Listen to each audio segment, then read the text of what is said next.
স্কুলকে ভিতরে আসুন দেখাচ্ছি জুতো নিয়ে আসুন মা জুতো নিয়ে আসুন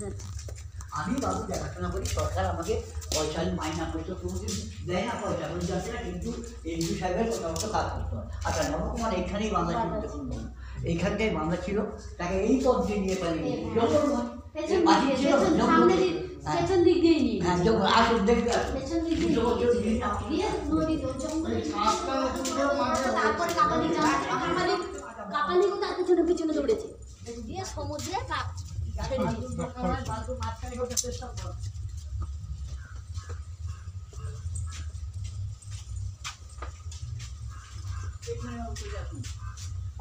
এখানে একটা আঙুল মারুন তো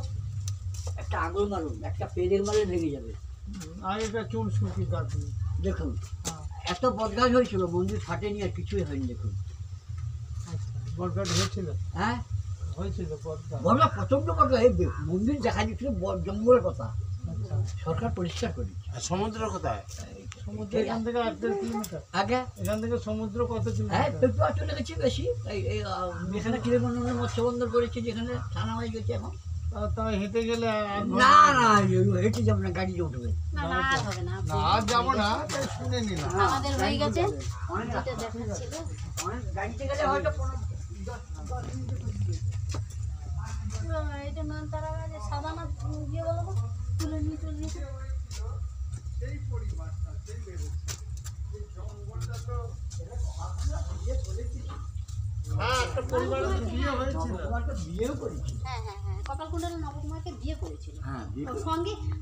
নবকুমারকেও ছেড়ে দিয়েছে সঙ্গে ও গেছে হ্যাঁ ও গেছিল ও ফিরে তারপরে সমুদ্রে লাস্টে বোধহয় সমুদ্রেই দুজন দেহ রাখলো তোকেই তাহলে তোরই বলি দেবো আমি তখন তুই ওরা যদি তাকে দুজনেই ছেড়ে গিয়ে তোকেই সমুদ্রে বলি। ঝাঁপ দিয়ে দেহ রাখলো হ্যাঁ হ্যাঁ দেহ রাখেনি মরেনি কিন্তু যাই হোক সমুদ্রের হ্যাঁ মধ্যে ছাদে হ্যাঁ ছাদে এ হয়ে গেল মানে সমুদ্রে ঝাঁপ দিলে তারপর তারপরে মাইজের বাড়ি কোথায় রেখে দিয়ে যে কলকাতা। দেখাচ্ছে ওখানে হ্যাঁ সেই এটা কি ডাঁটা গাছ তো হ্যাঁ ডাঁটা গাছ তো হ্যাঁ হ্যাঁ ডাঁটা শিউলি গাছ আরে শিউলি গাছ